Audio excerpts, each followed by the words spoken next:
कुछ चीज़ें ऐसी है जिसमें एहराम की पाबंदियों में बाद मरतबा ऐसा होता कि एहराम की पाबंदियाँ है या फिर इसी तरीक़े से तवाफ़ की कुछ चीज़ें हैं, जमरात की कुछ चीज़ें हैं, वक़ूफ़ मुज़दलिफ़ा वक़ूफ़ अरफ़ा की कुछ चीज़ें हैं, जिसमें से कुछ में अगर कमी बेशी करेंगे तो बकरी वाजिब हो जाती है, दम के तौर पे बकरा वाजिब हो जाता है, मेंढा वग़ैरह।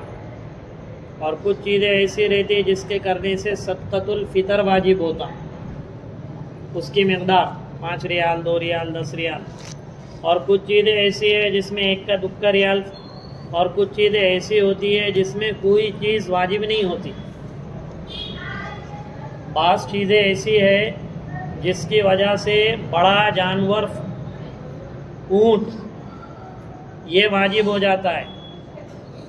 उसके आपको बात इससे पहले ये चीज़ बताई कब बड़ा जानवर ये लाजिम हो जाता है, तवाफ़ ज़ियारत से पहले। तवाफ़ ज़ियारत से पहले मियाँ बीवी के ताल्लुकात कायम किए तो उस पर क्या बड़ा जानवर ऊँट, बुदना, ये वाजिब बुदना कहते हैं उसे अरबी में। ऊँट या गाय हुदूद हरम में ही देना पड़ती है। अगर अरफात से पहले अगर जिमा करे तो हज फासिद हो जाता है। ये बताए आपको। ये अरफात के बाद अगर किसी ने ताल्लुक कायम किया तो मसला है। ये खुल के मैं बता रहा हूँ, वरना बार मरतबा 8 ज़िलहिज्जा एहराम बांधने के बाद, एहराम बांधने के बाद आपस के ताल्लुकात नहीं रहेंगे। अगर किसी ने अरफात से पहले किए तो उसका हज फासिद हो गया, ठीक है। और किसी ने अगर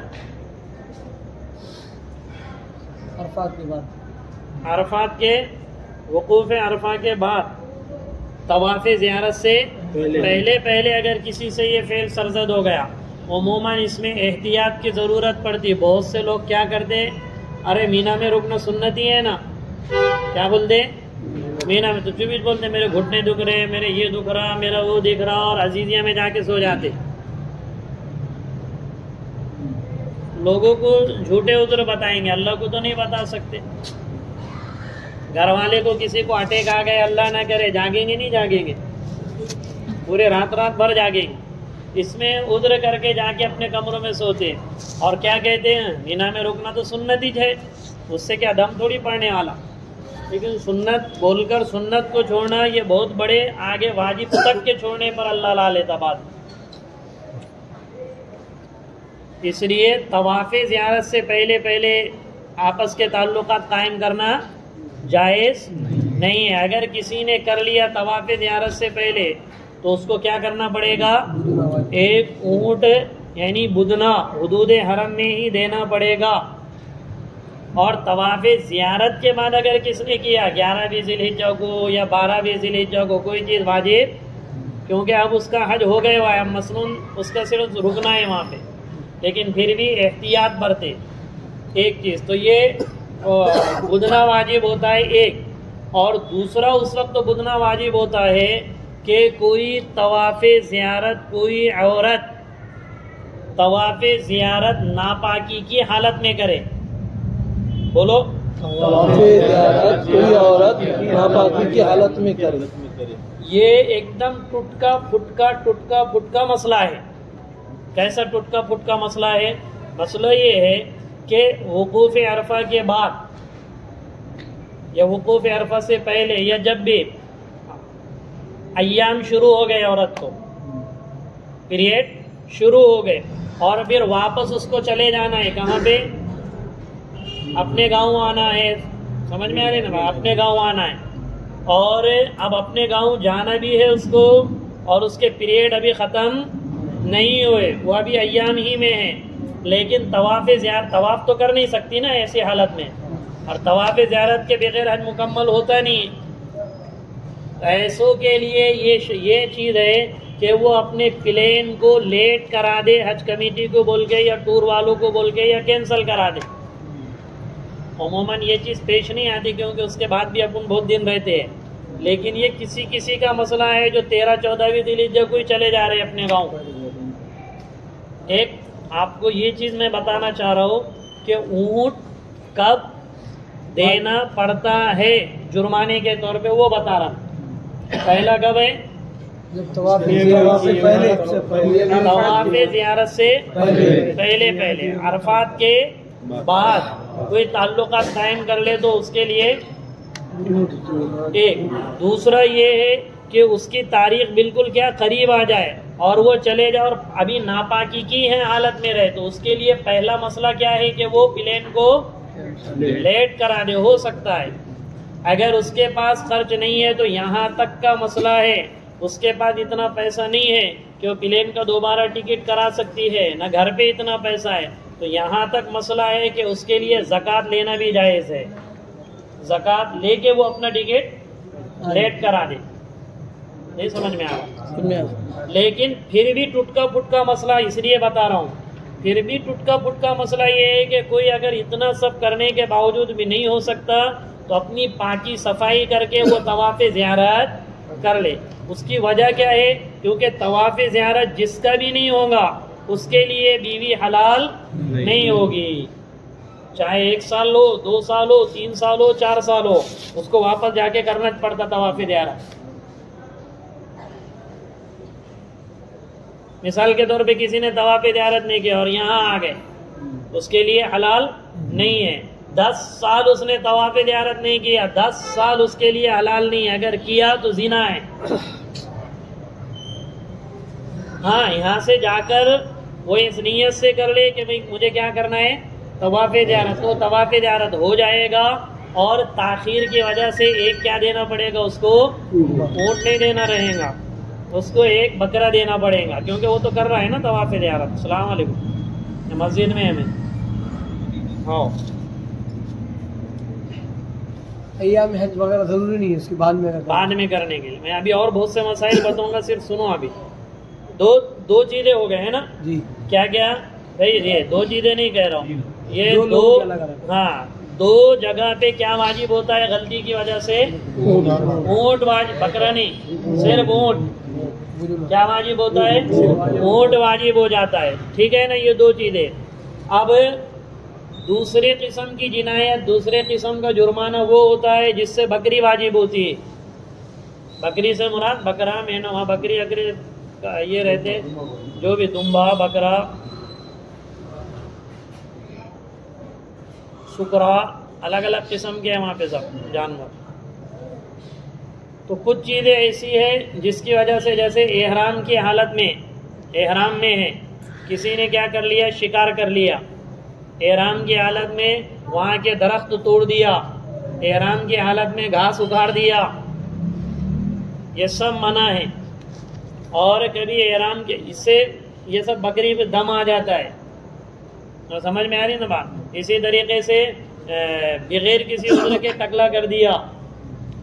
अब रही बात खुशबू, अगर पूरे बदन पे, पूरे एहराम पर लगा दिया उसने तो फिर दम आएगा। और पूरे एहराम पे ने खाली हाथ धोया, साबुन से याद नहीं रहे, खाली साबुन से हाथ वाथ धो दिए, तो फिर इससे सदक़तुल फितर के बकदरे 5 रियाल या 10 रियाल देना ज़रूरी है।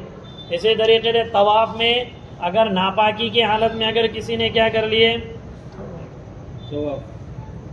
वालेकुम सलाम, मदीना मस्जिद में मैं जी, नहीं अभी ला लो ना, फजर के बाद निकलना है मुझे। ड्राइवर है क्या? हाँ ठीक है, लाओ यहाँ मदीना मस्जिद के पास, फिर मैं घर पर ले जाऊँ, अंदर ही जाऊँ। सलाम।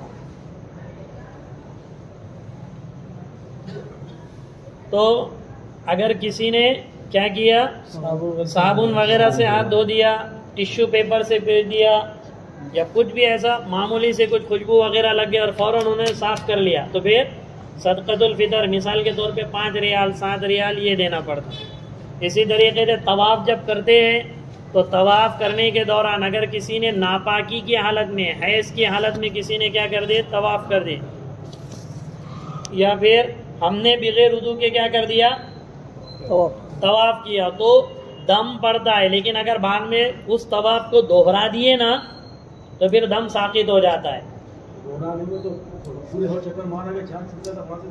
नहीं नहीं, वो बगैर वजू के कर रहे ना। अब उसका मैं बता रहा हूँ टूटने का बीच में। ये बगैर वजू का चल रहा है नापाकी की हालत में। किसी ने पूरा किया नापाकी की हालत में, तो बाद में फिर उसको अगर उसने उसको दोहराया नहीं तो उसको क्या देना पड़ता। और अगर उसने वापस फिर वजू वगैरह करके दोबारा उसने किए, या फिर जिस मस्तूरात ने नापाकी की हालत में उसने क्या किए, हैज की हालत में, बाद में पता चला उसने देखकर धब्बे नजर आए, अरे ये तो नापाकी की हालत हो गई, फिर बाद में अगर उसने वापस उस तवाफ को रिपीट किया तो उसका तवाफ हो जाएगा, उसका दम क्या हो जाएगा, खत्म हो जाएगा, साकित हो जाएगा। तवाफ के लिए पाकी शर्त है, बोलो। तवाफ के लिए पाकी शर्त है, सही के लिए पाकी शर्त नहीं है। सही के लिए पाकी शर्त नहीं है, बोलो। तवाफ के लिए पाकी शर्त है, सही के लिए पाकी शर्त नहीं है। तवाफ बगैर वजू के नापाकी के साथ तवाफ नहीं हो सकता। हमने वजू के साथ तवाफ शुरू किए और 4 चक्कर हो गए, कितने, 4 या 4 चक्कर से ज्यादा हुए, 4 चक्कर हुए, 4 चक्कर से, बोलो 4 चक्कर हुए, 4 चक्कर से ज्यादा हुए, बोलो 4 चक्कर हुए, 4 चक्कर। और अब वजू टूट गया कभी, अब क्या हो गया, तो वजू करके आएंगे और उसके आगे से कंटिन्यू करेंगे। वजू करके आएंगे और आगे से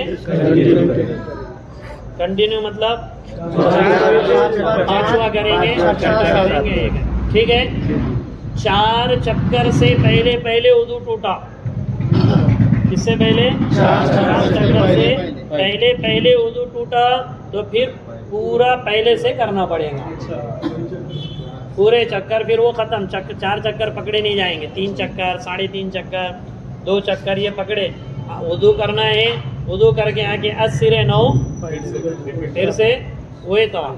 जिस तवाफ में, तवाफ यूं करना है ना बैतुल्लाह का, जिस तवाफ में सीना बैतुल्लाह की तरफ हो गया या जिस तवाफ में इधर सीना हो गया, तो जितनी चक्कर सीने के उधर के साथ करे, वापस आकर उतने चक्कर तुमको करना पड़ेंगे जितना चले। मिसाल के तौर पे ये बैतुल्लाह के इर्द गिर्द जा रहे, जैसे यूँ चल रहे, इस तरह चल रहे, इस तरह चलते चलते हमने यूँ कर दिए बैतुल्लाह की तरफ, हालांकि क्या चालू था, तवाफ चालू था। और ऐसा करके जितना भी आगे तक जाएंगे तो वापस इधर रिपीट आके उसको दोहराना पड़ेगा, नहीं दोहराने से गुनाह होगा। इसी तरीके से तो चढ़े थे बैतुल्लाह की तरफ और यूं करें, सीना फिर गया है ना इधर सामने से, जैसा नमाज में सीना फिरने से नमाज टूट जाती, तो जितना वो चक्कर में सीना फिरेगा उसमें बाल मरतबा कहता तवाफ में करते करते उम्रे वगैरह में जब जाते ना, बच्चे भी साथ में रहते तो उमूमन नहीं क्या बाप के पास से लेने को माँ यूँ पलट जाती तवाफ करते करते, मेरे पास दो और चलते रहते। हालांकि तवाफ उससे फिर मुकम्मल नहीं होता, उसको दोहराना पड़ता है। उसको क्या करना, इसलिए अपना सीना बिल्कुल सामने रहे, इस तरीके से करते रहे ना, बैतुल्लाह की तरफ सीना होगा ना नहीं जी, खिलाफ अदब है बैतुल्लाह पर नजर डालना। जैसे नमाज में ऊपर देखना खिलाफ अदब है, इसी तरह बैतुल्लाह के तवाफ के टाइम सिर्फ इस्तिलाम जब करेंगे बिस्मिल्लाह अल्लाहु अकबर वलिल्लाहिल हम्द कह के फिर क्या करना है, वो टाइम पे बैतुल्लाह नज़र आ जाएंगे। इसलिए तवाफ में ये चीज़ों का ख्याल रखे। इसी तरीके से रमल, जिस तवाफ में रमल डेरिंग से चलना पहले 3 चक्करों में, ये मुस्ताहब है। छूट जाए तो उसको रिपीट नहीं करना है, छूट जाए तो मिसाल के तौर पे पहले चक्कर में मालूम ही नहीं, दूसरे चक्कर से याद आया, तो अब इसका मतलब ये नहीं कि आगे के 3 में करने का, सिर्फ 2 करेंगे, चौथे चक्कर से नहीं करेंगे। आपको 2 तक याद ही नहीं आया, तीसरे में याद आया तो सिर्फ तीसरे में करने का, चौथे में आगे नहीं करना। और तीनों चक्कर में याद नहीं आया तो कोई मसला नहीं है, उससे कोई चीज़ वाजिब नहीं होती, न सत्ततुल फितर न कोई चीज़। रमल छूट गया, छोड़ दो उसको, आगे रिपीट। इसी तरीके से इस्तेबा का भी वही मसला है, एक आदमी ने भूल के इस्तेबा नहीं किया तवाफ में, वैसे के वैसे चादर रही और बाद में उसको याद आया और फिर उसने ले लिया तो फिर जहाँ से लिया वहाँ से कोई मसला उसका नहीं। इसी तरीके से बिस्मिल्लाह अल्लाहु अकबर पहले में सुन्नत मुअक्कदा है पक्का, और आखिर में सुन्नत मुअक्कदा है। दरमियान में अगर धुंधी में आगे निकल गए हो किसके, अजरे ये कोने के, ये कोना अजरे असद का, रब्बना आतिना फिद दुनिया पढ़ते पढ़ते पढ़ते ऐसा आगे निकल गया और बाद में देखा अरे इधर क्या हो गया अजर, तो आप यूँ करके यूँ इस्तेलाम नहीं करने का, आप उसको छोड़ देने का, चलने का आवाज, ठीक है ना, उसको फिर इस्तेलाम नहीं करेंगे। पहला और आखिरी ये सुन्नत मुअक्कदा है। समझ में आ रहा है? तो समझाना नहीं आता, समझ में तो आ रहा ना। नहीं तो एक चीज आठवां नौवा तो ऊपर जाके कर देगा, और वो नौवा के भी इतना वो नहीं है, वो भी अगर छूट गया तो भी कोई मसला, उससे कोई चीज वाजिब नहीं होती है। नौवे के भी मुअक्कदा है, गुनाह हो जाता है, वो वाजिब कुछ नहीं होता लेकिन गुनाह उसमें आ जाता है, इसलिए वो छोड़ने का नहीं, सुन्नत मुअक्कदा है। इसी तरह तवाफ की जो दुआएं हैं उसको जोर से नहीं पढ़ने का। बहुत से लोग तुमको 10-10, 20-20 और 40-40 लोग और रब्बना आतिना फिद दुनिया और सब चीखते, इंडोनेशिया मलेशिया के ये लोग नहीं क्या बहुत चीखते। वो आते बेचारे बहुत अभी आते। अपने को कितना वेटिंग में रहता था हज कमेटी से? 4 साल था ना, एक को लास्ट वेटिंग कितना है, लास्ट से लास्ट 5 साल, उनको 17 साल वेटिंग है इंडोनेशिया।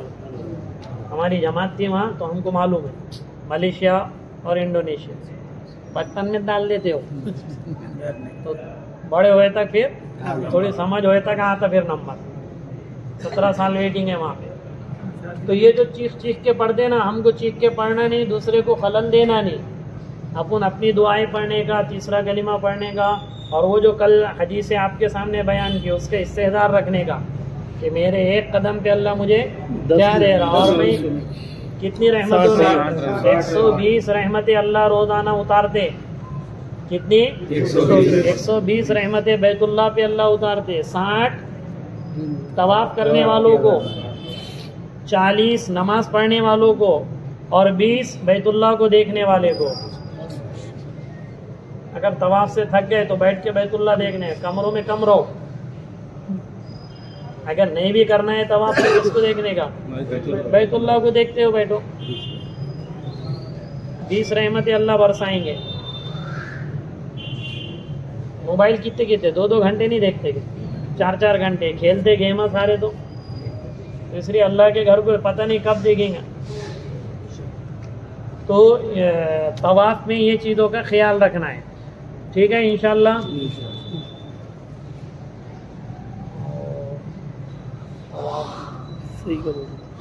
इसी तरह हतीम जो है दरमियान में, हतीम बैतुल्लाह का एक ऐसा हिस्सा है, बैतुल्लाह का एक ऐसा हिस्सा है जो बैतुल्लाह से बाहर है।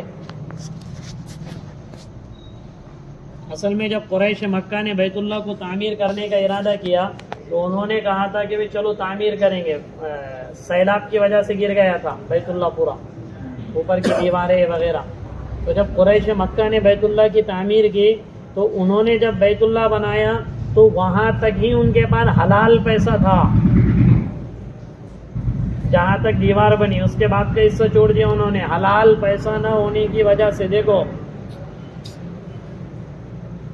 हम तो मस्जिद में, मदरसों में और काय में कैसे कैसे पैसे लगा देते, अल्लाह माफ़ करे। ये मुशरिक है, वो मुशरिक थे ना, अभी हुजूर तो नबूवत का ऐलान भी नहीं किया। हलाल पैसा ना हो तो वो हिस्सा बाकी रह गया। असल में इब्राहिम है, आपको सुनाते, इब्राहिम अलैहिस्सलाम ने जो बैतुल्लाह तामीर किया था उसमें 4 चेंजिंग है ये बैतुल्लाह में। कितनी चेंजिंग है? 4। इब्राहिम अलैहिस्सलाम ने जो खाने काबा तामीर किया था ऊपर छत नहीं थी, बोलो ऊपर छत नहीं, और बैतुल्लाह को 2 दरवाजे थे, एक आने का एक निकलने का, बोलो। और बैतुल्लाह का दरवाजा जमीन को चिटका हुआ था, और हतीम का हिस्सा अंदर था। ठीक है ना। अब कुरैश उसमें क्या हो गया था असल में, सोना ये वो बैतुल्लाह के अंदर बहुत सोना बहुत ज़्यादा है, हीराने सोने की और ये और वो बहुत उसमें गाड़े हुआ है पूरा बैतुल्लाह के बीच में, बहुत सोना है उसमें। तो पानी बारिश वगैरह आती तो फिर दीवारें ये होती थी, इसलिए कुरैश मक्का ने क्या कर दिए थे, छत डाल दिए थे, 2 दरवाजे के बजाय एक दरवाज़ा, हर एक बैतुल्लाह में दाखिल नहीं होना करके उस दरवाजे को ऊपर कर दिए, और हलाल पैसा नहीं होने की वजह से हतीम का हिस्सा खुला रख दिए थे।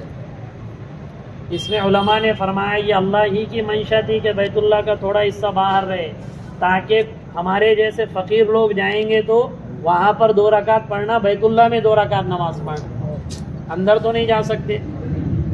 लेकिन हतीम में अगर किसी ने पढ़ा तो वो बैतुल्लाह का हिस्सा है, खाली दीवार बड़ी भी आगे। इसलिए अल्लाह के रसूल सल्लल्लाहु अलैहि वसल्लम की तमन्ना थी कि अगर बीबी आयशा से कहते थे, आयशा अगर तेरी कौम लौला अन्ना हदीस कौमी कबिल आहदी, अगर तेरी कौम नई नई मुसलमान न हुई होती तो मैं बैतुल्लाह को इब्राहिम की तरह तर्ज पर बना देता। लेकिन अभी सब ये कहेंगे कि देखो अभी इस्लाम लाए और बैतुल्लाह को एक ही है। फिर आपका भी ज़माना चला गया, अबू बकर का ज़माना चला गया, उमर का ज़माना गया, फिर उस्मान और फिर अली रज़ी अल्लाहु अन्हु। बाद में जब अब्दुल्ला बिन ज़ुबैर का ज़माना आया मक्का में, तो उन्होंने उनको ये हदीस याद थी अल्लाह के रसूल की तमन्ना, तो उन्होंने अपनी तमन्ना के एतबार से क्या कर दिया, कितने दरवाजे किए, 2, एक तो है ना अभी, 2 दरवाजे किए, दरवाजे को नीचे कर दिए, छत हटा दिए और हतीम का हिस्सा अंदर कर दिए। लेकिन जब हज्जाज बिन यूसुफ ने हमला किया मक्का पे, अब्दुल्ला बिन ज़ुबैर रजी अल्लाह अन्हु को जब उसने शहीद किया, तो फिर उसने ये नहीं सोचा कि पूरी दुनिया अब्दुल्ला बिन ज़ुबैर के तर्ज पे रहे, उसने ये दावा किया हुजूर के ज़माने में नहीं हुआ, अबू बकर उमर उस्मान अली इन्होंने नहीं किए, ये कौन होता करने वाला। उसने फिर मुनादिम किया, 2 दरवाजे का एक दरवाज़ा, छत को डाल लिया, दरवाजे को ऊपर कर दिया, हतीम के हिस्से को बाहर कर दिया। अब जो ये बैतुल्लाह बने हुए हज्जाज बिन यूसुफ की तामीर है, जिसको जालिम कहते हैं, हज्जाज बिन यूसुफ की तामीर, उसने गोलाबारी करके बैतुल्लाह को दीवारें तक गिरा दिया था उसने, हाँ छत भी गिरा दिया सब।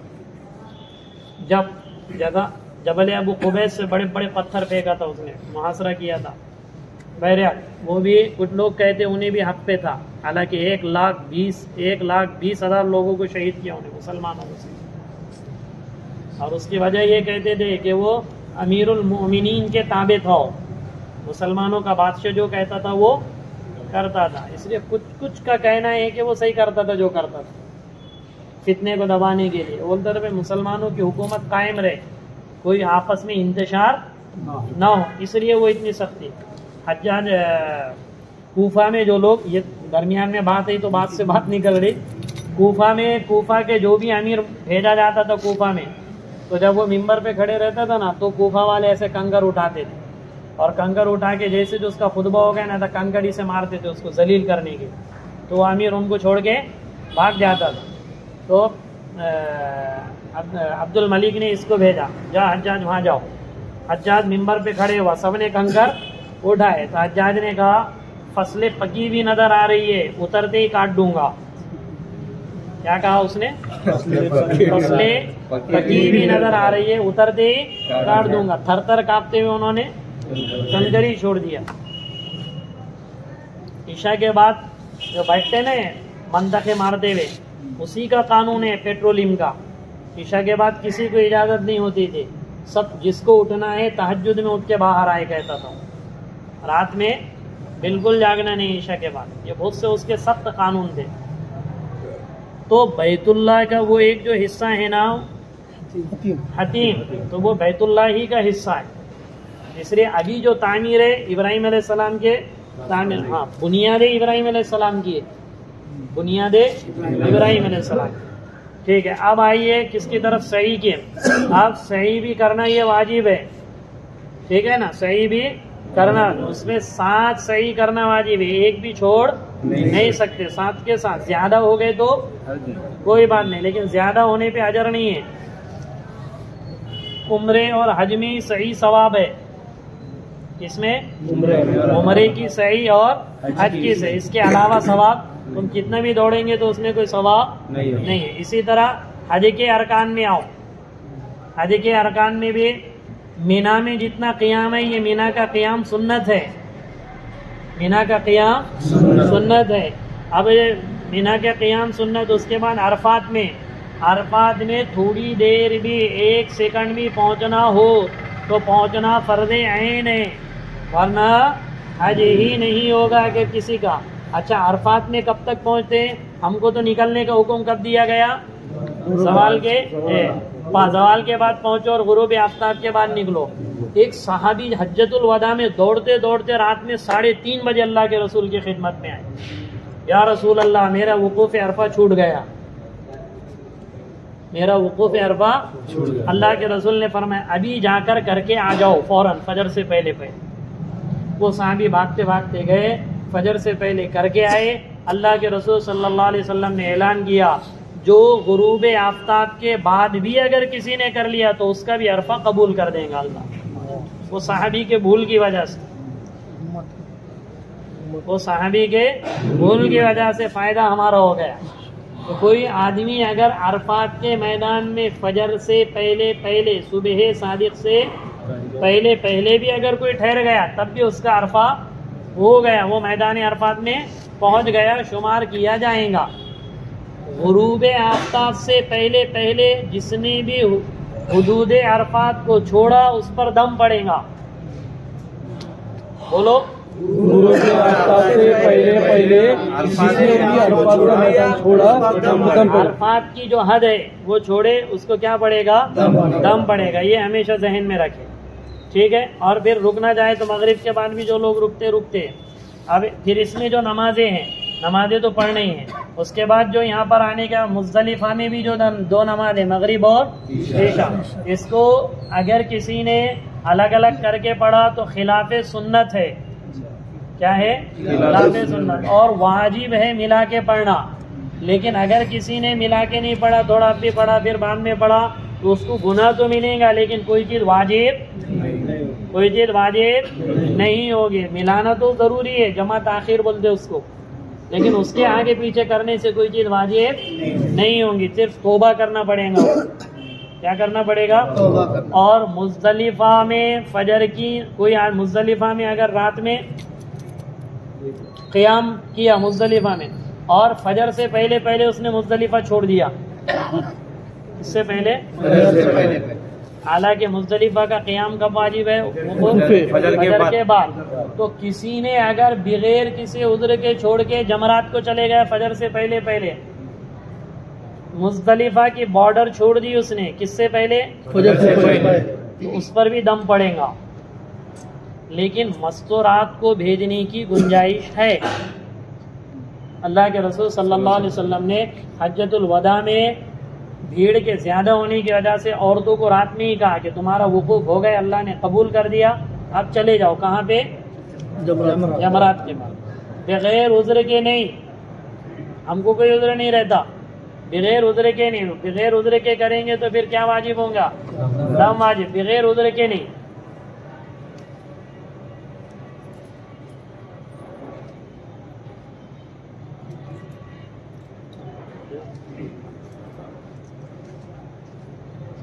बगैर उज़्र के नहीं। उज़्र अगर है तो अलग बात है कि भाई परेशानी है, वो है, मस्तूरात का मसला है, तो भी ठीक है। लेकिन उसमें अफजल और बेहतर यही है कि कब करने का, कब निकलने का? फजर के बाद। हाँ। और कंकरियाँ कितनी लेनी है? 70 या 70। अच्छा, अब कंकरी जो मारेंगे, एक कंकरी अगर छूट गई 6 नेकी, कितने? एक छूट गई, कितने मारे? तो सदक़तुल फितर आएगा, एक सदक़तुल फितर। 2 छूट गई तो बोलो ना, 2। 3 छूट गई तो 4 छूट गई तो बकरा है। आप 4 से आगे बकरा है। हाँ, अगर वापस आके तुमको याद आ गया और वही दिन सुबह सादिक से पहले पहले वापस आके अगर तुमने दोहरा दिए तो फिर खत्म हो, फिर बकरा नहीं रहेगा। किसी ने एक कंकरी नहीं छोड़ दी और आप जाना भी जान पे आ रहा, छूट गई, या फिर मारे थे और वो नीचे गिर गई थी, फिर बाद में मारे ही नहीं, तो 6 हो गए ना। तो एक सदक़तुल 5 रियाल 10 रियाल क्या करना पड़ेगा, हरम में सदका देना पड़ेगा वहाँ पे। यहाँ आने के बाद नहीं, दुनिया खादा गरीब को ढूंढ के देंगे, वहीं पे देना पड़ेगा। वहाँ पे भी रहते बहुत मांगने वाले, तो वहाँ पे हम दे देंगे। एक, हर शैतान के अलग अलग 7-7 कंकरियों का ये मसला है। तीनों जमरात के टाइम, तीनों दिन, 10वीं ज़िलहिज्जा भी, 11वीं ज़िलहिज्जा भी और 12वीं ज़िलहिज्जा, ठीक है। और 13वीं ज़िलहिज्जा में भी जब जो रुक गया वो वाजिब हो जाती है। 13वीं ज़िलहिज्जा को जो रुकना सुन्नत है, लेकिन रुक गया तो मारना वाजिब है।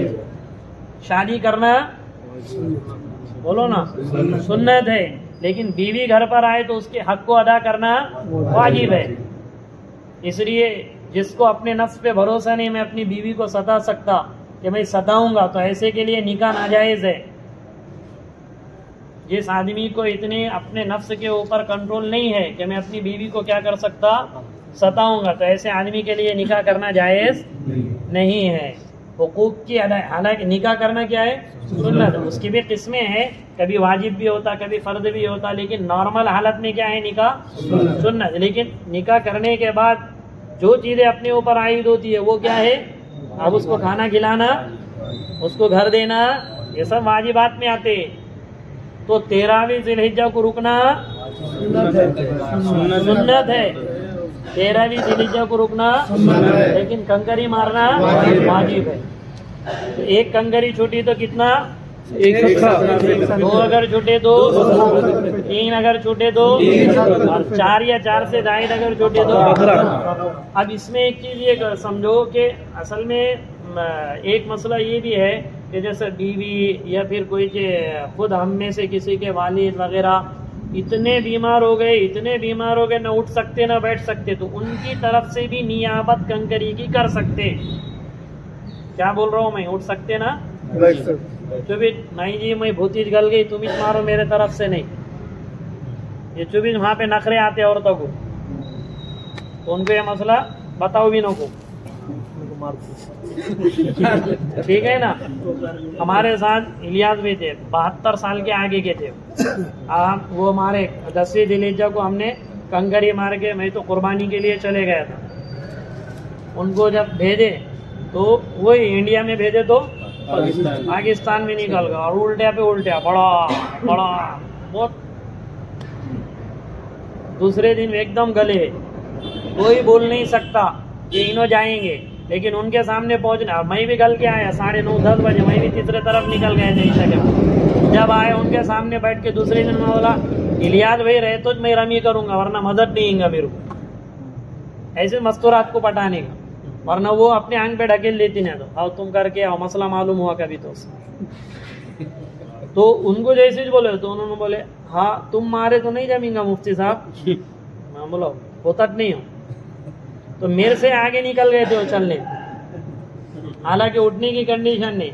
हाजी कबीर साहब मान ले गए कि मुझे बोलते, मुफ्ती साहब तुम्हारा दिल नरम नहीं ना, बोल तुमने मरते हुए आदमी को जगा के उठाए।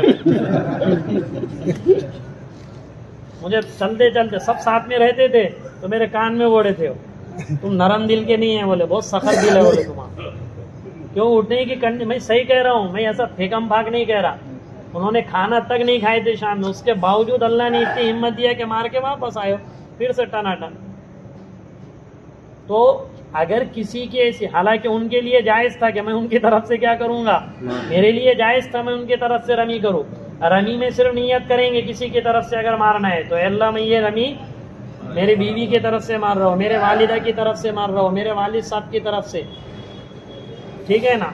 और ये यहाँ के वालों की तरफ से नहीं मार सकते हैं, तवाफ और उमरा यहाँ वालों की तरफ से कर सकते हैं, और ये रमी, वुकूफ, मुज़दलिफा, कुर्बानी, ये यहाँ वालों की तरफ से वो अपने रहेंगे सिर्फ। तो ये कंकरी का भी मसला है, कर सकते हैं। अच्छा एक चीज ये भी याद रखो, तवाफ में और उमरे में मरहूमीन की तरफ से और जो पहुंच नहीं सकते उनकी तरफ से करना अफजल है। जिंदे जो जिनकी कैपेसिटी है, जो आ सकते हैं वहाँ पे उनके लिए दुआ करो, अल्लाह उनको यहाँ पहुँचा, उनके लिए मत करो तवाफ और उम्रा। नाजायज़ नहीं है, करना चाहे तो कर सकते, अब्बा के लिए, अम्मी के लिए, भाई के लिए, बेटे के लिए करना चाहे तो, लेकिन अफजल ये है कि जिनको अभी ज़रूरत है उनको तो अल्लाह लेकर आएंगा ना, यहाँ दुआ करेंगे तो अल्लाह लाएंगा उनको। ICU में रहने वाले लोग आते हैं वहाँ पे, जिनके डायलिसिस चालू है वो लोग पहुँचते हैं वहाँ पे। तो दुआ ये करना है जो आ सकते हैं उनके। अब उम्रा तो वो अपने मरहूमीन की तरफ से करना, ठीक है ना, जो ये आप सल्लल्लाहु अलैहि वसल्लम की तरफ से करो, सहाबा की तरफ से करो। नियत कैसे रहेगी? हाँ बताओ, इनकी तरफ से अपने करना है, ठीक है। या हज बदल जो लोग कर रहे हैं, जिसका दूसरा हज है, तीसरा हज है, जब हज बदल करेंगे तो सारे उन्हीं की नियत रहेंगी। 3 जगह, कितनी जगह? 3 जगह पढ़ना सब वही है। अब हज बदल करो या उम्रे का बदल करो, तो आप जैसे मिसाल के तौर पे यहाँ से अपन उम्रा अपना ही करेंगे ना, हज तमत्तो कर रहे तो उम्रा अपना ही रहेगा। अब वहाँ से मस्जिद आयशा से एहराम मान रहे, या फिर जहराना से कर रहे, या सुलह हुदैबिया से कर रहे वहाब भाई, या हज होने के बाद ताइफ से कर रहे, अब किसके नाम पे करना? तो अपने मरहूमीन के अब्बा की तरफ से कर सकते हैं, या खुद अपनी तरफ से भी करके इसका सवाब उनको पहुँचाए, ये भी बोल सकते, दोनों तरह है। अपन ने अपना करे, अल्लाह मैं उम्रा करता हूँ, अल्लाह मैं उम्रे का तवाफ करता हूँ, अल्लाह मैं उम्रे की सही करता हूँ, और जैसे जो उम्रा हो गया तो अल्लाह मेरे इस उम्रे का सवाब मेरे वालिद मरहूम को पहुँचाओ, अल्लाह मेरे दादा के तरफ से जितने मरहूमीन हैं उनके तरफ उनको पहुँचाओ, अल्लाह मेरे ये उम्रे का सवाब नानी के तरफ के जितने मरहूमीन हैं उनको पहुँचाओ, मेरे महल्ले के जितने लोग हैं उनको पहुँचाओ, सहाबा को पहुँचाओ। मैंने नियत की हुए 313 उम्रे करने की, उसमें तो बहुत से हो गए वे अल्हम्दुलिल्लाह। 313 बदरी साहबा के नाम से मैं उम्रे कर रहा हूँ। अल्लाह अगर हिम्मत देगा तो इंशाल्लाह पूरे 313 उम्रे करना है। तो उसमें अभी वही चालू है, पहले मरहूमीन के नाम पे करें हमने शुरुआत में, जब पहली मरतबा हुआ था जाना 2008। उसके बाद से अब बदरी, क्योंकि बदरी साहबा का इस कुल कायनात पे एहसान है, अगर वो ना होते तो हम ईमान वाले भी नहीं होते। इसलिए मैं, मेरा अपना है, कोई करो ना को करो, उससे ये नहीं ना तो बोलेंगे उन्होंने बोले बदरी साहबा। तो ये बदरी साहबा से मेरे को ज़ाती तौर पे इश्क है, इसलिए मैं एक एक के नाम पे उम्रा कर रहा हूँ जब भी जाते। अब हमारे तो हुए, इसलिए तो बहरहाल जिसके भी नाम पे आप कर सकते हो, उसके 2 मसले हैं। एक तो ये कि डायरेक्ट उसका नाम लो नियतों में, डायरेक्ट नाम लो, किसमें? नियतों में। अल्लाह मैं उम्रे का तवाफ करता हूँ, नाम लो उसका, समझ में है ना बात? अल्लाह मैं उम्रे का तवाफ करता हूँ मेरे दादा की तरफ से, ये मिलाना पड़ेगा। पानी पी क्या, मेरे को भी हंसी। अल्लाह मैं उम्रे का तवाफ करता हूँ, अल्लाह मैं उम्रे का इरादा करता हूँ मोहम्मद सल्लल्लाहु अलैहि वसल्लम की तरफ से, तू इसको मेरे लिए आसान फरमा, उनकी तरफ से कबूल फरमा। उनकी तरफ से समझ में आ रही नहीं है?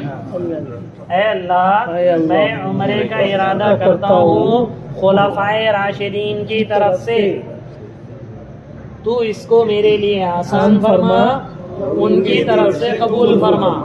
अब आएंगे उम्रे के तवाफ में।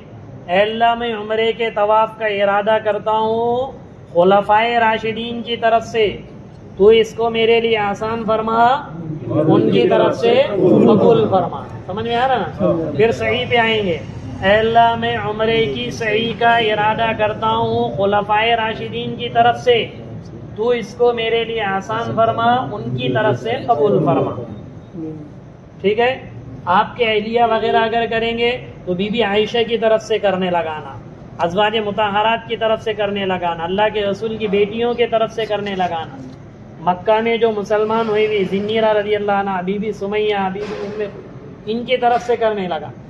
तो हर एक में ये चीज़ कहेंगे। हज बदल का तो कोई नहीं है ना इसमें, कोई है क्या हज बदल का? हाँ, उम्रे ही जो बदल के करेंगे आप, ठीक है, 4, 5, 6 जितने आपसे उम्रे हो सकते हैं, मस्जिद आयशा से भी, तो वो उम्रे वहाँ से करेंगे। मस्जिद आयशा गए, एहराम बांधना ज़रूरी नहीं, लेकिन वहाँ से उम्रा कर सकते। कोई घूमने पे ज़ियारत के लिए कभी मस्जिद आयशा गया तो जाकर बगैर एहराम के आ सकता। कोई जहीराना गया तो बगैर एहराम के आ सकता। कोई सुलह हुदैबिया गया बगैर एहराम के आ सकता, लेकिन उम्रा करना चाहे तो वहाँ से तवाफ है, वहाँ से एहराम बांध सकता। कोई ताइफ अगर गया तो वहाँ से बगैर एहराम के नहीं आ सकता। ताइफ मीकात से बाहर है। हाँ, मीकात से आया याद, हमारे इंडिया वालों की जो मीकात है वो करने मनाजिल है। बोलो, करने मनाजिल। इंडिया वालों की मीकात करने मनाजिल। बोलो, इंडिया वालों की मीकात करने मनाजिल। बोलो, इंडिया वालों की मीकात करने मनाजिल है। क्योंकि प्लेन से जब हम निकलते ना मुंबई से तो समंदर कट जाता, ठीक है। उसके बाद ये यूनाइटेड अरब इमिरेट्स ये भी ख़त्म हो जाता। फिर उसके बाद हम सऊदी के हुदूद में दाखिल होते, रियाद वगैरह कटते कटते फिर यमन इधर पड़ जाता। फिर जब हम यहाँ आते तो नजदी, जो रियाज का जो पट्टा है ना उसको नजद कहते।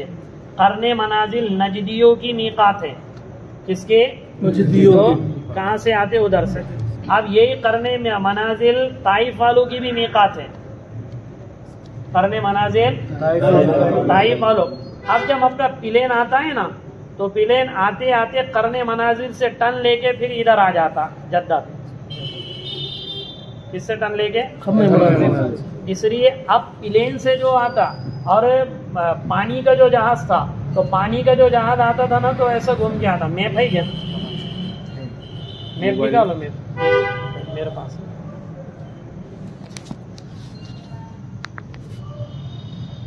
रिकॉर्डिंग चालू है।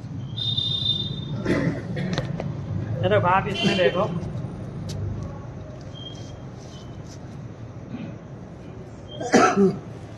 इसमें दिख रहा है सबको? थोड़ा थोड़ा। ये देखो, ये हम यहाँ से निकलते बम्बई से, ठीक है। तो ये ओमान सऊदीया करते हुए यहीं से हम जद्दा पहुँच जाते। ये इधर यमन है, यमन नीचे। तो जो पानी के जहाज से जाते थे ना तो पानी के जहाज से इधर से जाते, यमन को क्रॉस करते। पानी के जहाज पहले किसको? यमन को क्रॉस करते हुए जाते थे। और ये जो यलमलम पहाड़ी है ना वो यहाँ पे यमन के बाजू, ठीक है ना। तो अब प्लेन अब ये ऐसा ये क्रॉस करके इधर से नहीं आता, वो डायरेक्ट जाता ऊपर। प्लेन डायरेक्ट, अगर सऊदी एयरलाइंस अगर आपकी रहेंगी ना तो आपके सामने जो टीवी है उस टीवी में फिल्म नहीं देखने का, उस टीवी में गाने नहीं सुनने के। बहुत से लोग सुनते भी है उसमें, जो लोग जद्दा उतरने वाले रहते वो लोग, जैसा जिसको आना नहीं रहता तो कान में लगा देते हो सब और सुनते। तो उसमें वो बराबर बताते हो कि अभी कहाँ से चढ़ा। तो हमारी उमूमन जो मीकात है या तो करने मनाजिल रहती है ताइफ वालों की मीकात, या इराक वालों की मीकात ज़ातो इर्क रहती। असल में 5 मीकातें। कितनी है? 5। मीकात का मतलब ये है कि अल्लाह की हुदूद है ये, इसमें जिसको भी आना है उम्रे और हज की नीयत से जो भी आएगा यहाँ पे बगैर एहराम के गुजरना उसके लिए जायज़ नहीं है। एक जुल्हुलैफा मदीना की है। बोलो, एक जुल्हुलैफा मदीना की। बोलो, एक जुल्हुलैफा मदीना की मीकात। मैं इसलिए बोलने लगा रहा कि कम से कम कभी सुनेंगे तुम ये नाम तो जहन में तो रहेंगे, हाँ कभी सुने हुए करके। जुल्हुलैफा मदीना की, जुल्हुलैफा मदीना की। यलमलम यमन वालों की, यमन वालों की। बोलो, ये अफ्रीका वालों की भी वही है। बर्रे आदम अफ्रीका है ना, उनकी भी वही रहती यलमलम। तीसरी है ज़ातो इर्क। ज़ातो इर्क। बोलो, ज़ातो इर्क। बोलो, ज़ातो इर्क। बोलो, ज़ातो इर्क। हाँ, क्या? ज़ातो इराक वालों की। एक करने मनाजिल है। करने मनाजिल है। अब ये याद इसलिए रखो कि ये हमारी भी मीकात है। अब्दुल वहाब भाई, करने मनाजिल। अब अगर कोई यलमलम हमारी मीकात बोले तो वो सही नहीं, बल्कि वो यलमलम वाली मीकात कहाँ की है? वो पानी के जहाज वाले। अभी अपने को यलमलम में, हाँ किसको अगर अफ्रीका जाके वहाँ पे धाने का तो ठीक है, फिर उसके ठीक है। तो अपनी मीकात करने मनाजिल। और एक 5वीं मुल्क शाम वालों की है जुहफा। जोफा, बोलो जोफा, जो मुल्क शाम बोले तो मुल्क शाम के उधर जितने मुल्क रहेंगे जैसा मिसाल के तौर पे गेवरई वालों की, तो खाली गेवरई की नहीं, गेवरई के आगे शाहगढ़ औरंगाबाद जितने वो सब, लेकिन ये ममालिक करीब रहते उससे इसलिए कहा जाता है ये इनकी मीकात। वो कुल मीकात कितने हैं? 5। हाँ, कुल मीकात कितनी है? 5 है। कुल मीकात कितनी है?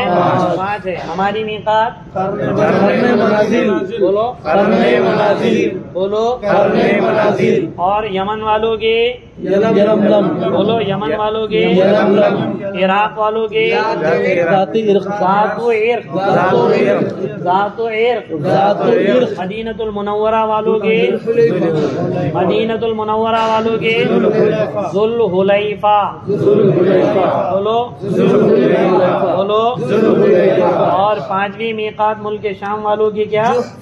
जोफा। क्या? अगर इतना सब याद नहीं रख सकते तो हम अपनी मीकात याद रखें। क्या? ये 25 से 30 मिनट उतरने से पहले आती है। किससे पहले? लेकिन एहराम 25 से 30 मिनट का इंतजार नहीं करने का, तलबिया नियत और तलबिया प्लेन में बैठते करने। कभी कभी नींद लग गई तो मसाइल आ जाते उसमें। तो कोई आदमी अगर उमरा वगैरह अगर करेगा, मीकात से अगर बाहर गया, यानी ताइफ से अगर ताइफ में अगर आया, ताइफ देखने के लिए, जियारत के लिए, तो फिर उसको वापस जाते टाइम क्या बांधना पड़ेगा? एहराम बांधना पड़ेगा। क्या करना पड़ेगा? एहराम। इसी तरीके से किसी ने सिला हुआ कपड़ा पहना 12 घंटे, बोलो किसी ने सिला हुआ कपड़ा पहना 12 घंटे, या फिर पूरे अरकान उसने उसी में किए। जैसे मिसाल के तौर पे अंडरवेयर निकालना याद नहीं रहा, गए मस्जिद आयशा के पास। कहाँ गए अब्दुल वहाब भाई? मस्जिद आयशा के पास गए। कहाँ गए? मस्जिद आयशा। और वहां से जब आए तो अंडरवेयर ही थी। तो अब 1 घंटे में तुमने उम्रा कर दी। क्या कर दिए? 1 घंटे में क्या हो गया? उम्रा हो गया सब। बाद में याद आया कि मैंने क्या पहने, अंदर से अंडरवेयर, तो आप बकरा आएंगे, क्योंकि पूरे अरकान हो गए ना, सिले हुए कपड़े। 12 घंटे का मसला उस वक्त है जबकि 12 घंटे से ज्यादा का एहराम हो तुम्हारा। हाँ, बगैर एहराम का उम्र नहीं होता। तवाफ है वो। हाँ, तवाफ का बोले। हाँ,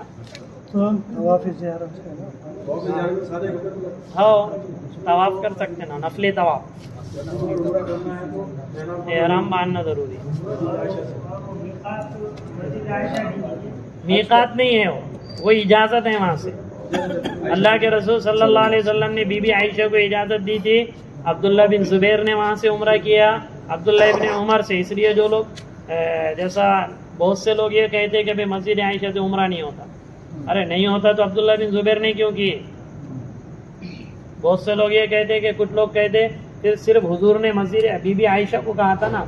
असल में सारी अज़वाज मुताहरात का एक उम्रा हो गया था ज़्यादा, और बीबी आयशा को हैद आ गया था, उनका एक उम्रा रह गया था ना। तो सौकाना चिढ़ते ना, तो उन्हें बोले सब अज़वाज मुताहरात के उम्रे हुए, मेरा कैसा क्या रह गया? तो आप सल्लल्लाहु अलैहि वसल्लम से कहा कि मुझे उम्रा करना है। अब कहाँ उनको मीकात के बाहर भेजेंगे आप? आपने फरमाया यहाँ से एहराम बांध के चलना। तो वो उनका वो मसला लाना, सौकनों का चिढ़ना अपने लिए रहमत बन गया। नहीं समझे? इसलिए उस जगह को मस्जिद आयशा कहते और वो जगह को तनईम कहते। तनईम राजू करा मदीना मस्जिद, तनईम मस्जिद आयशा। ऐसा तनईम मस्जिद आयशा भी कहते और तनईम भी इसको कहते हैं। वालेकुम सलाम। आ गए मस्जिद में, आओ ना।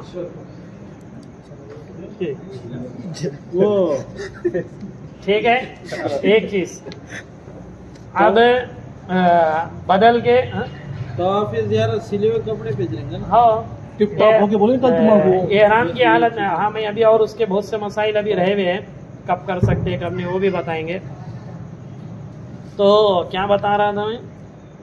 मस्जिद आयशा मस्जिद आयशा नाम है मस्जिद का, और तो वहाँ से कोई उम्रा करना चाहे तो कर सकता है, और कोई नहीं करना चाहे तो भी खाली जाके ज़ियारत करके, वो ज़ियारतों में मैं इंशाल्लाह पूरा लिखाऊंगा, उसको लिख के रखो आप, तो इंशाल्लाह वहाँ फ़ायदा होगा। फ़ायदा होगा बोले तो पैसे खर्च करेंगे तो घूम के फिर कहेंगे वो जगह पे, बहुत सी जगह ऐसी रहती मालूम नहीं रहता, लेकिन वो जगह रहती, आप देख कर आएंगे तो इंशाल्लाह उसको ज़िंदगी भर याद रखेंगे। तो ये चीज़ें, अब ये तवाफ़ ज़ियारत का जैसे इन्होंने मसला पूछे, तो कुछ मसले तवाफ़ ज़ियारत के सुन लो। तवाफ़ ज़ियारत का एक मसला ये है कि ये जो हमने 3 वाजिबात करार दिए एक साथ, रमीए जमरात, कुर्बानी, हलफ, इसमें तरतीब वाजिब है, इसमें तरतीब किस किस में, रमी जमरात, कुर्बानी और हलफ। लेकिन तवाफ़ ज़ियारत वकूफ़ अरफा के बाद से 12वीं ज़िलहिज्जा के गुरूब आफ्ताब तक कभी भी कर सकते हैं। किसके बाद? वकूफ़ अरफा के बाद, समझ रहे ना, किसके बाद? वकूफ़ अरफा के बाद 12वां ज़िलहिज्जा की गुरूब आफ्ताब तक कभी भी 12वीं ज़िलहिज्जा के गुरूब आफ्ताब से पहले तक कभी भी कर सकते हैं, इसमें कोई गुनाह नहीं है। लेकिन अफजल और सुन्नत कौन सी तारीख को है? मिसाल के तौर पे जैसे बहुत सी मस्तूरात है, औरतें हैं, अब जैसे आपको टाइमिंग, आप क्या कर रहे हैं, तो आपने 10वीं ज़िलहिज्जा को कंकरी मार ली है ना, अब उसके बाद आपके पास टाइम है, आपने जिन लोगों को कुर्बानी के लिए भेजे, या कुर्बानी अगर करना है, बाल लोग 11वीं ज़िलहिज्जा को कुर्बानी करते, तो आप 11वीं ज़िलहिज्जा को कुर्बानी अगर करेंगे तो एहराम खोलेंगे 11 तक? नहीं खोलेंगे। अरे भाई बोलो, समझ में तो आ रहा है ना, बहुत सी एहराम खोलेंगे, अलग करेंगे, वक्त तो है ना अपने पास, आपकी कुर्बानी 11 ज़िलहिज्जा को है, तो वक्त है, तो तुम जाके तवाफ़ ज़ियारत कर सकते। जी हो, एहराम के एहराम ही रहेगा ना, क्योंकि अभी कुर्बानी नहीं हुई ना अपने, तो दरमियान में एहराम कुर्बानी। मैं ये बताना चाह रहा हूँ आपको कि तवाफ़ ज़ियारत 9वीं ज़िलहिज्जा के बाद से 12वीं ज़िलहिज्जा के से पहले, जैसे 10वीं ज़िलहिज्जा को आप थक गए, हाँ जी, रात में दिन में कभी, लेकिन ये 3 दिन से पहले।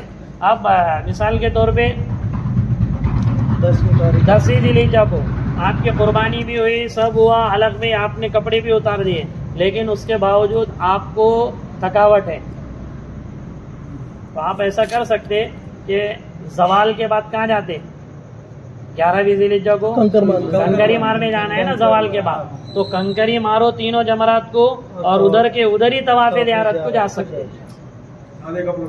हाँ, अरे समझ में आ रही ना बात? अजीम चाचा क्या समझ में? तवाफ़ ज़ियारत ठीक है। इसी तरह 12वीं ज़िलहिज्जा के भी ये मसला, सिर्फ शर्त ये है कि 12वीं ज़िलहिज्जा के गुरूब आफ्ताब से पहले अगर गुरूब आफ्ताब हुआ और तवाफ़ ज़ियारत के तुम्हारे चक्कर 4 हुए तो बच गए, 4 से कम हुए, चक्कर तो मार रहे लेकिन गुरूब आफ्ताब हो गए इधर, और 3.5 चक्कर किसके हुए? तवाफ़ ज़ियारत, फिर दम बैठ गया। कम अज कम 12वीं ज़िलहिज्जा के गुरूब आफ्ताब से पहले कम अज कम कितने चक्कर हो जाना चाहिए? अगर 4 से कम हुए तो फिर, और अगर नहीं करे, लेट हो गए, तो फिर तो दम पड़ जाएगा, उस पर दम वाजिब हो जाएंगे। 12वीं, हाँ बकरा रहेंगे, छोटा मोटा अपना 500-700 रियाल का, ठीक है ना, 12वीं ज़िलहिज्जा से पहले। और भी जिसके जो मसले रहेंगे इंशाल्लाह कल ये करो, और एक मरतबा पूरा हज कल भी सुनेंगे, और फिर उसके बाद मदीना पाक की ज़ियारत के बारे में बता के फिर दूसरी और चीज़ें भी जो लिखाने करने की रहेंगी वो लिखेंगे, ठीक है इंशाल्लाह। अल्लाह अमल की तौफीक अता फरमाए। सुभान अल्लाह।